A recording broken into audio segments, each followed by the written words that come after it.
영국의 구세군 지도자였던 칼라일이 한 번은 공원에서 많은 시민들 앞에 설교를 하시게 되었습니다.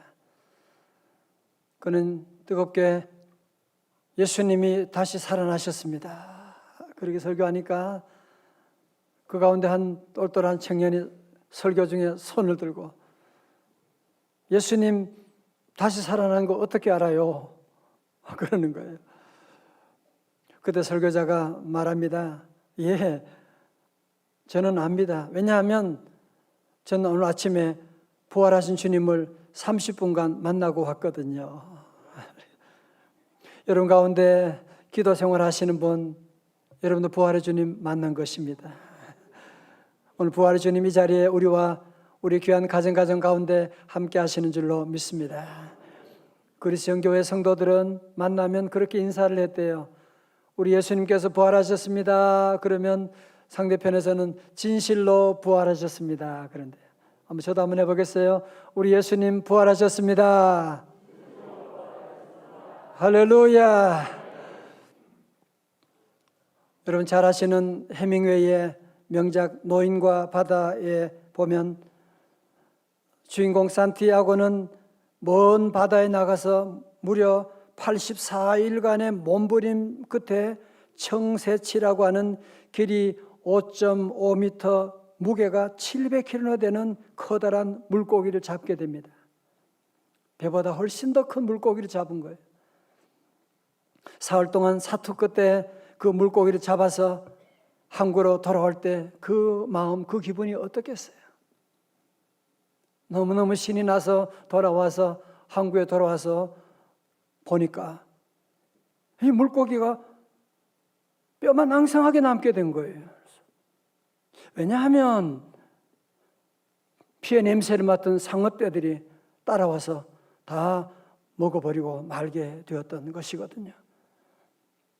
여기서 해밍웨이가 얘기하고 주장하고자 하는 바는 무엇이냐면 생에 대한 처절한 투쟁,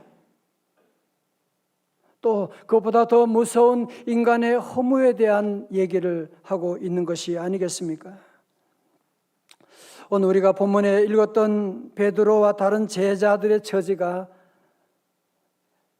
노인과 바다에 나오는 주인공과 흡사하다는 생각이 들지 않습니까?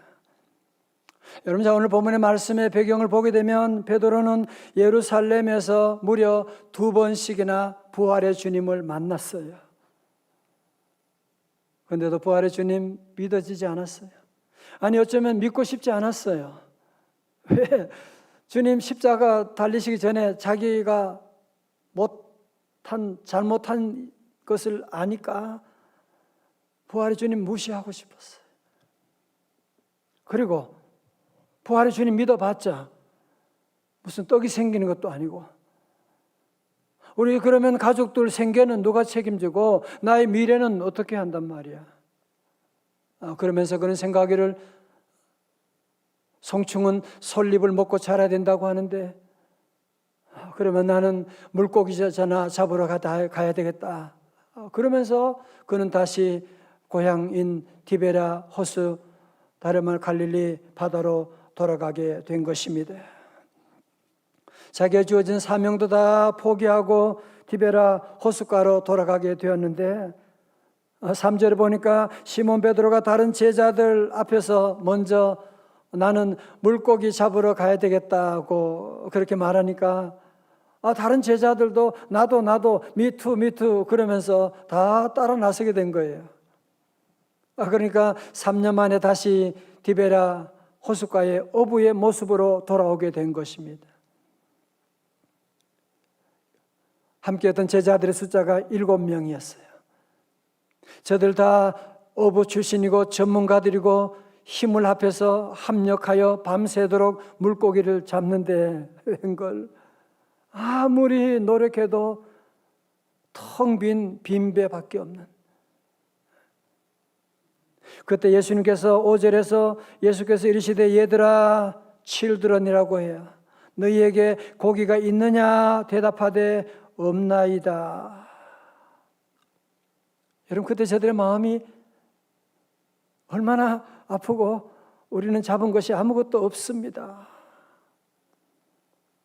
사랑하는 성도 여러분, 노인과 바다가 삶에 대한 강렬한 몸부림과 허무가 주제라고 한다면 오늘 본문에 나타난 베드로의 이야기도 바로 그런 밤새도록 먹고 살기 위해서 몸부림치는 모습이 나오고 있는 것이고, 뿐만 아니라 저와 여러분도 지난 1년 동안 이 코로나의 터널을 뚫어 나가기 위해서 얼마나 몸부림치면서 수고하고 힘쓰고 달려오셨습니까?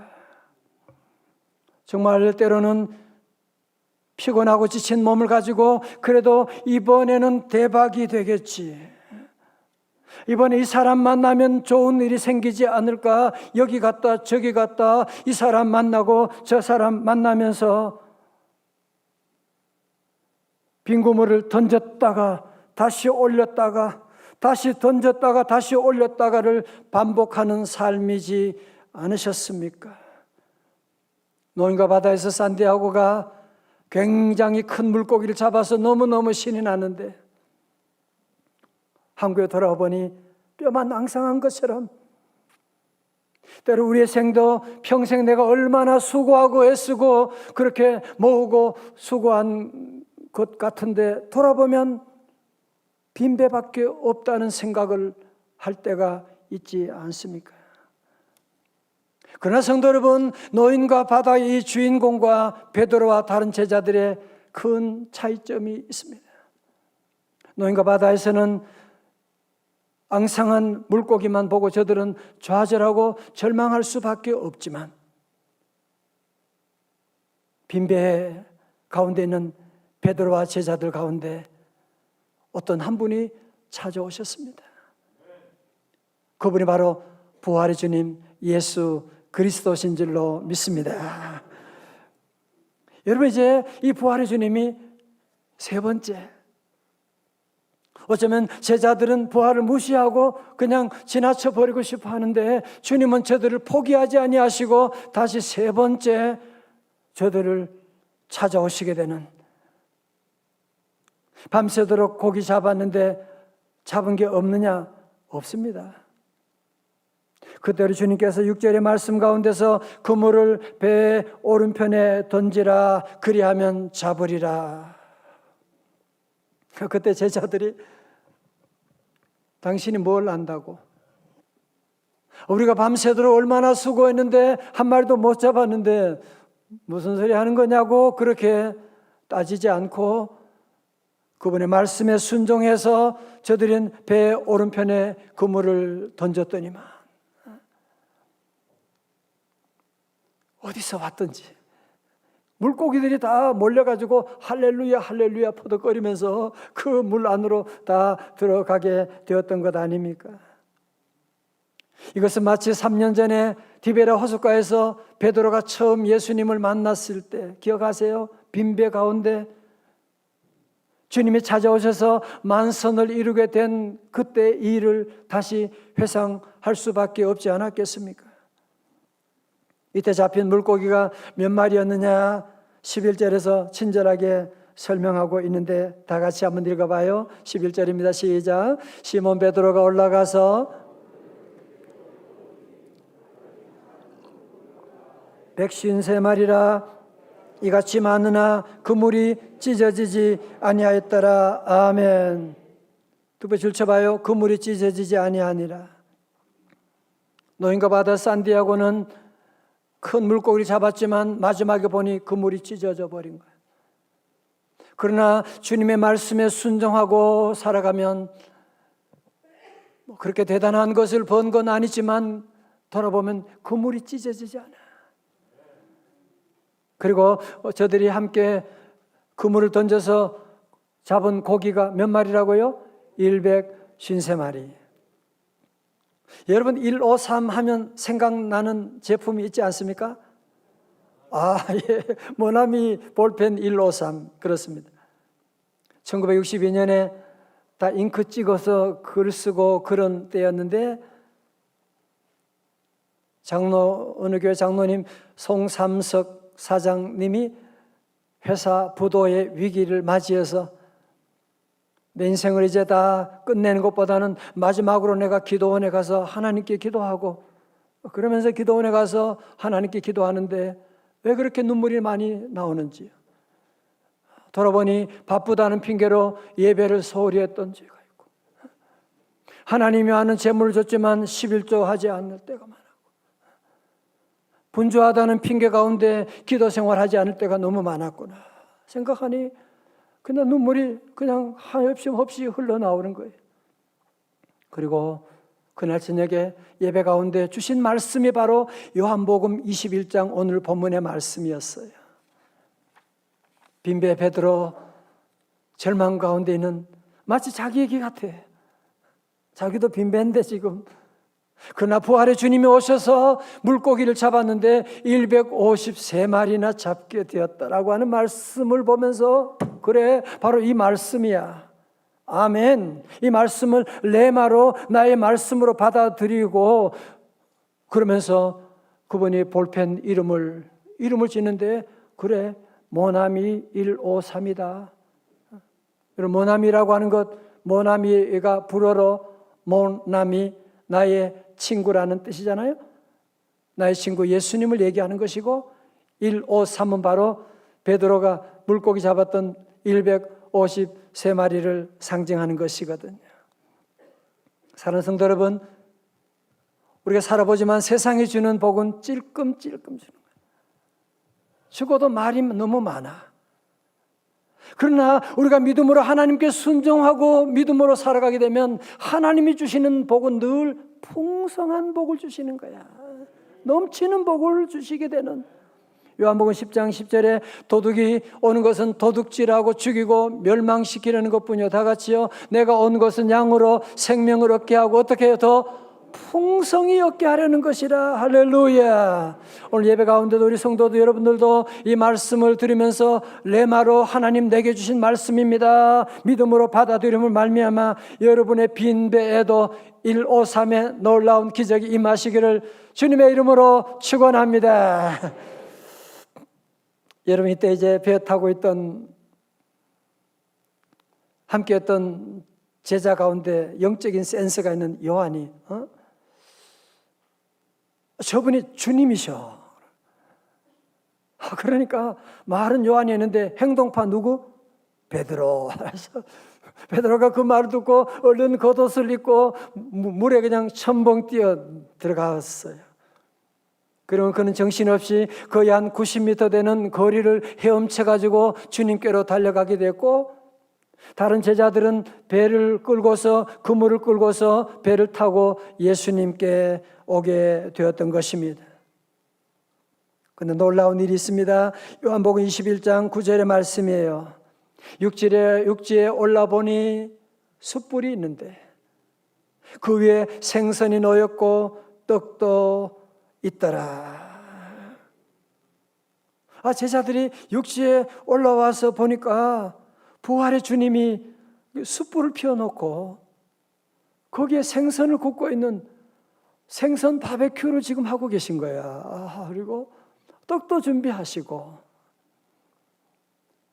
마치 우리 어머니처럼 예수님은 제자들이 지금 춥고 배고픈 것을 주님은 다 아시고 저들에게 아침 따뜻한 상을, 윤스테이하고는 비교할 수 없는 따뜻한 마치 아침 식사를 제자들에게 지금 준비하고 계셨던 것입니다. 사랑하는 성도 여러분, 우리 베드로가 예수님을 배반하신 후에 세 번째 주님을 만날 때 어떻게 만남이 이루어집니까? 제자들은 다 베드로를 위시하여 모두가 자괴감에 빠져 있는, 그럼에도 불구하고 주님은 저들을 책망하지 아니하시고 오히려 지친 저들을 위해서 떡과 구운 생선을 가져 놓으시고 주님이 친절하게 저들을 맞이해서 준비하고 계셨던 것입니다. 성도 여러분, 특별히 예수님께서, 부활의 주님께서 사랑하는 제자들과 함께 아침 식사를 하시고, 그리고 베드로에게 내 어린 양을 먹이라고 하셨던 그곳에 4세기경에 교회가 세워졌어요. 그 교회가 바로 베드로 수익권 교회라고 해요. 이 갈릴리 바다 바로 옆에 가면 볼 수 있는 자그마한 교회예요. 그런데 이 교회보다 더 유명한 것은 뭐냐면은 그 교회 문을 열고 들어가게 되면 그 앞에 바위가 하나 있는데, 그 바위가 뭐냐면은 예수님께서 부활하신 다음에 사랑하는 제자들과 함께 떡을 떼시고 구운 생선을 저들과 함께 식사하셨던 그곳은, 그 바위 위에 그 앞에 보면 멘사 크리스티라고 기록되어 있어서 주님의 식탁이다 라고 그곳에 기록이 되어 있습니다. 여러분, 이 자리에서 주님께서 제자들에게 생선구이와 떡을 주시면서 배 많이 고플 텐데 빨리 먹어, 맛있게 먹어, 그렇게 말씀하시는데 어느 누구도 선뜻 그것을 먹을 수가 없었어요. 아니, 며칠 전만 해도 예수님 따라다닌다고 그러는데 주님 십자가 지실 때 그러마 날 살려라고 다 도망갔던, 자기들이 자기 죄를 알잖아요. 그치? 그럼에도 불구하고 좀 책망이라도 좀 하시면 좋은데 책망은커녕 도리어 주님 웃으면서 식사를 대접한다. 여러분, 유대 문화도 그렇지만 우리 문화도 여러분 식사를 대접하는 것은 다 용납한다는 거 아니에요? 내가 용서한다고 하는 거 아니에요? 그런 식탁 앞에 음식을 받았지만 그 음식이 목으로 넘어갔겠습니까? 누구보다도 베드로는 예수님 배울 면목이 없었을 것입니다. 나는 죽어도 예수님을 부인하지 않겠노라고 그렇게 큰 소리 쳤는데 무려 3번씩이나 하룻밤에 부인했다니, 내가 미쳤지.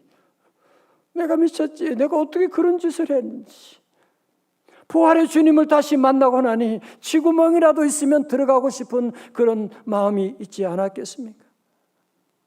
주님은 식사하시다가 베드로에게, 베드로야, 네가 네 죄를 알렸다 그럴 것만 같은데 우리 주님은 저들의 과거를 캐묻지 않으시고, 지나가는 말로라도 네가 얼마나 힘들었으면 그랬을지 내가 이해한다, 그런 말씀도 하지 않으시고, 우리 주님은 멘사 그리스도의 주님의 식탁에서 조반을 마친 다음에 베드로에게 하신 말씀이 뭐예요? 그 유명한 15절에 그들이 조반 먹은 후에 예수께서 시몬 베드로에게 이르시되 요한의 아들 시몬아.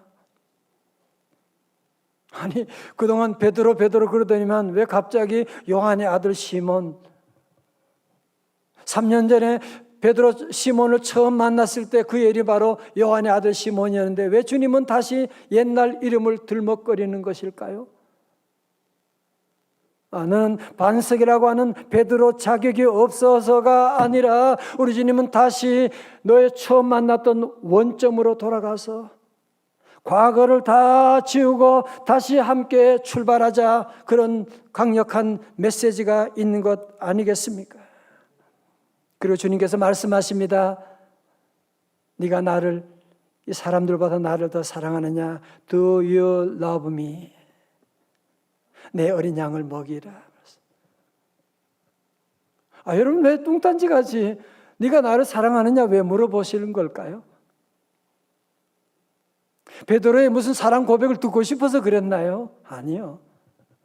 여러분은 사랑하는 아내에게, 남편에게 여보 나 사랑해, 그런 얘기 언제 합니까? 안 해보셨나요? 꼴 보기 싫을 때 그런 얘기 안 하잖아요. 내가 사랑할 때 그런 얘기하는 거지. 우리 주님은 배신자였지만 베드로에게 그의 과거를 따지고 책망하는 것이 아니라 내가 너를 사랑한다고 무려 3번에 걸쳐서 주님은 말씀하시고, 과거를 용서하신 것뿐 아니라 우리 주님은 미래를 향해서 내 어린 양을 먹이라고 하는 목양의 놀라운 사명을 그에게 다시 맡겨주셨던 것입니다. 사랑하는 성도 여러분, 에포케라고 하는 단어 들어보셨나요? 에포케. 이 단어는 헬라어인데요, 원어는 에포케인이라고 하는 동사에서 나오는데 에포케인이란 말은 삼가하다, 금하다 그런 뜻을 가지고 있어요. 어거스틴이 초대교부 어거스틴이 이 단어를 많이 사용했어요. 에포케라고 합니다. 그 뜻은 뭐냐면은 꼭 기억하셔야 돼요. 판단 중지라는 뜻입니다. 에포케 뜻이 뭐라고요? 다 같이요? 판단 중지. 자, 여러분 저를 보세요. 근데 우리는 언제부턴가 사람들을 보면 번개처럼 빠르게 우리는 사람들을 그냥 판단해버리는, 뭘 그렇게 잘한다고 보자마자 그냥 그 사람의 외모, 그 사람의 과거를 판단해버리는, 아니 말 한마디 섞지도 않았는데 벌써 다 알아. 저 사람은 저게 문제야. 저 사람은 네 가지가 없어. 여러분 그러다가 우리가 실수한 적이 얼마나 많이 있습니까? 사랑하는 성도들, 만약에 우리 주님께서, 부활의 주님께서 베드로에게 베드로 너 할 말 있냐? 라고 하면서 베드로의 과거의 행동에 대해서 주님께서 정죄하시고 판단하시고 비난하셨다면 아마 베드로는 가룟 유다의 뒤를 이어서 극단적인 선택을 해버리고 말았을 것입니다. 그러나 우리 주님은 베드로를 보시고 애폭해하시고 과거 얘기하잖아요. 과거의 잘못을 책망하지 않으세요. 주님은 도리어 그의 미래를 향하여 새로운 미래를 열어주시면서 내 어린 양을, 가장 중요한 주님의 어린 양을 베드로에게 위임하시는 귀한 말씀을 하시고 미래를 열어주시게 되었던 것입니다. 베드로에게 애폭해 하신 거죠. 이런 시각으로 본다면, 이런 에포케로 본다면, 여러분 성경 복음서를 보게 되면 주님은 모든 사람 만날 때마다 에포케 하셨구나. 세리, 삭개오 모두가 다 비난한 과거가 있는 매국노라고 하는 사람도 주님은 그 집에 들어가서 오늘 이 집에 구원이 이르렀노라. 주님은 에포케 하시고 새로운 시각으로 그를 바라보시고 38년 된 중풍병자, 12회 혈루병 환자, 그리고 살인자여 예수 믿는 사람 잡아 죽이려고 돌아다니던 핍박하던 사도 바울도 주님은, 부활의 주님 만나셔서 그에게 애폭해 하시고 판단 중지하시고 그에게 세계 선교의 사명을 맡겨주시게 된 것이 아닙니까? 여러분 지난주 말씀드렸던 기생 라합, 정말 세상 사람들에게 가장 조롱받는, 무시당하는 그런 여인, 과거가 있는 여인이었죠.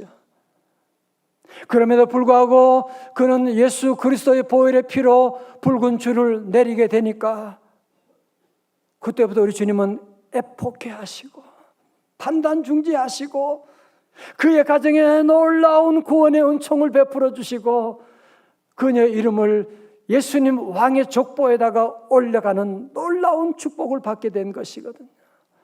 할렐루야. 저도 마찬가지입니다. 저도 하나님 앞에 너무너무 실수 많이 하고 너무너무 부끄러운 일을 많이 하고 그때 마귀는 제게 찾아와서 봐, 너 나쁜 놈이야. 네가 무슨 설교한다고 낙담시키고 낙심하여 쓰러졌을 때 부활의 주님은 제게 찾아오셔서 오 나의 사랑, 나의 어여쁜 신목사, 일어나서 함께 가자. 주님은 제 과거를 하나도 모르시는 것처럼 제게 다시 찾아오셔서 애폭해 하시고 저를 불러주시고 다시 힘을 주셔서 오늘 이곳에서 말씀을 증거하게 된 것이거든요. 사랑하는 성도 여러분, 우리 부활의 주님은 베드로만이 아니고 저만이 아니라 오늘 예배 참여하고 있는, 오늘 이 말씀을 듣고 있는 우리 모든 사랑하는 성도들 한 분 한 분에게 애폭해 하신 분, 판단 중지하시고 우리 주님은 새로운 시선으로 우리를 바라보시고 미래를 열어주시는 분이시거든요. 여러분, 우리가 잘 아는 성경 구절 고린도후서 5장 17절 말씀 다 같이요, 시작. 그런즉 누구든지 그리스도 안에 있으면 새로운 피조물이라. 이전 것은 지나갔으니 보라 새 것이 되었도다. 다 같이 아멘. 여러분, 이 말씀을 여러분의 경험으로 믿지 말고 말씀이 여러분의 삶의 기준 되기를 주의 이름으로 축원합니다. 그리스도 안에서 우리는 New Creation, 새로운 피조물이라. 이전 것은 지나갔으니. 그런데 우리 모두는 다 이전 것에 계속 매여 있잖아요. 이전 것 때문에 우리는 앞으로 나가지 못하고 우리 자녀 볼 때도 늘 이전 것 가지고 계속 얘기하고 그러지 않습니까? 얼마라고요? 보라, behold, 새 것이 되었다가 말씀하는. 그렇습니다. 오늘 이 부활주일에 우리 사랑하는 성도 여러분들은 더 이상 무엇보다도 나 자신, 누구보다도 우리가 나 자신에 대해서 너무나 과거의 눈으로 늘 나를 볼 때가 얼마나 많습니까? 늘 판단하고 정죄하고, 다른 사람이 얘기하지 않지만 내가 나를 아는데, 여러분 그게 다 사단의 거울인 거 알고 계십니까? 우리 주님의 거울은 애폭해 하시는 분이세요.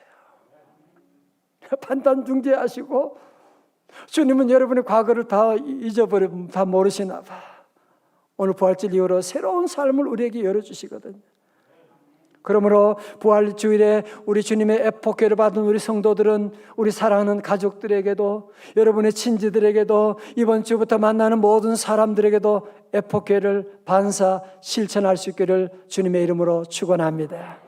제가 기도하면서 애폭회 세 가지 원칙을 한번 세워봤어요. 첫 번째로, 과거로 미래를 판단하지 않는다는 거예요. 과거는 과거고 미래는 미래로 새로 열리는 거지.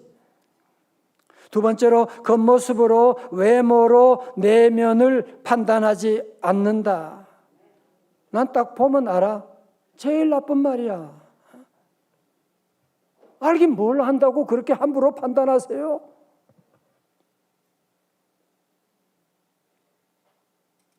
빙산의 일각이라고 하는 말도 있는데, 세 번째로, 내 경험으로 남의 삶을 판단하지 않는다.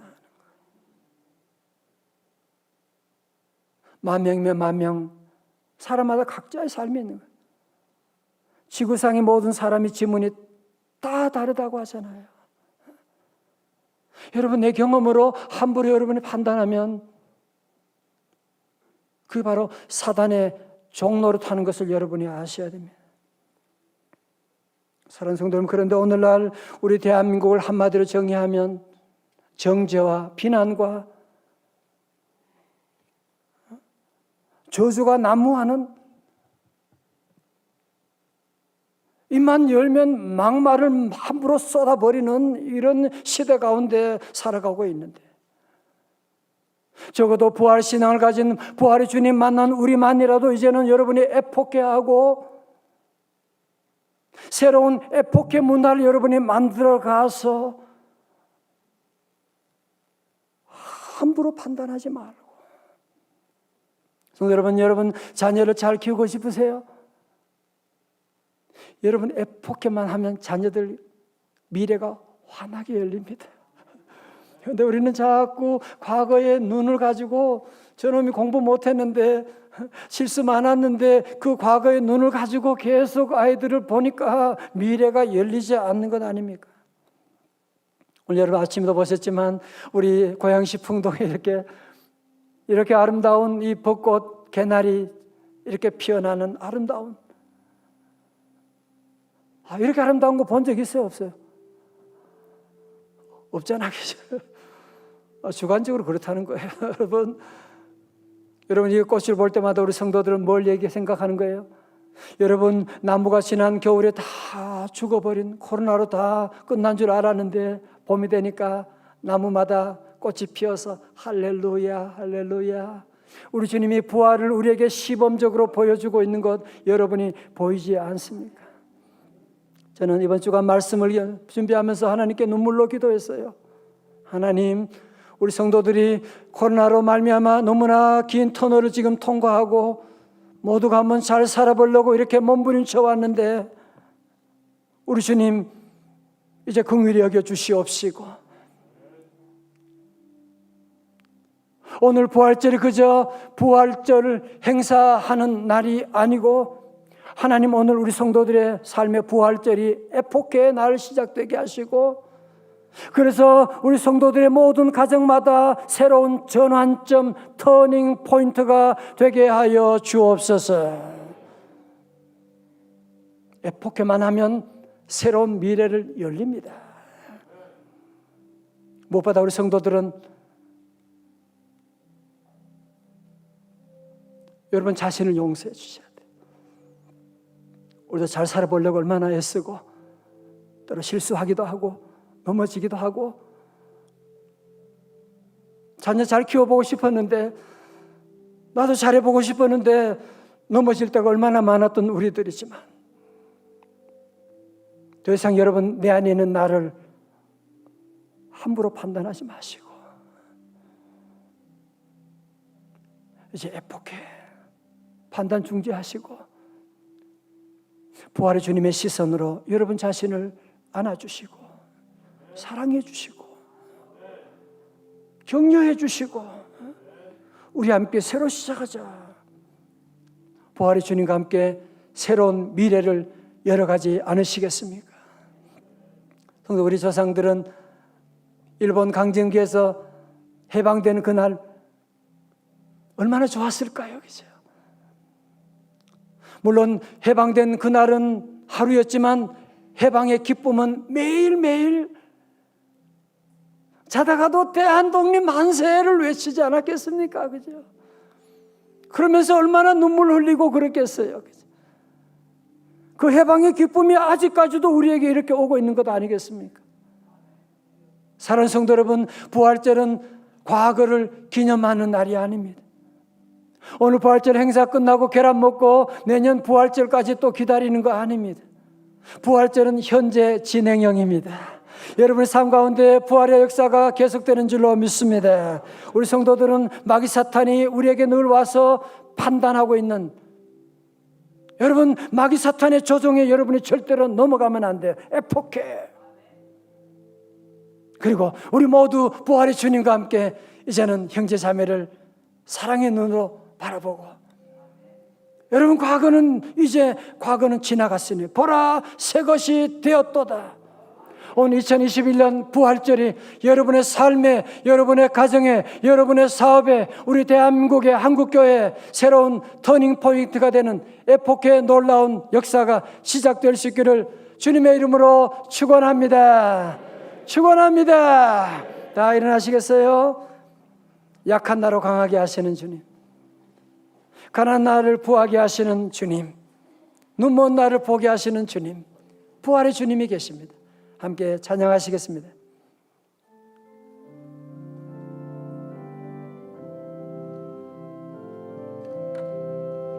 약한 나로 강하게 가난한 날 부하게 눈먼 날 볼 수 있게 주 내게 행하셨네. 한 번 더요. 약한 나로 강하게 약한 나로 강하게 가난한 날 부하게 눈먼 날 볼 수 있게 주 내게 행하셨네. 호산나 호산나 호산나 죽인 당한 어린 양 호산나 호산나 들고 할렐루야. 호산나 호산나 죽임 당한 어린 양. 호산나 호산나 예수 다시 사셨네.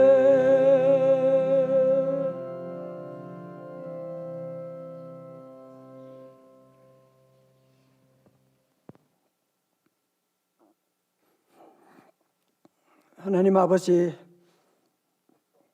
주님 앞에 서 있지만 자격도 안 되고 너무나 부끄러운, 너무나 못된 짓을 한, 불순종한, 그럼에도 불구하고 또 부활의 주님의 그 은총을 기대하며 이 시간 주님 앞에 나왔습니다. 에포케하시는 주님 감사합니다.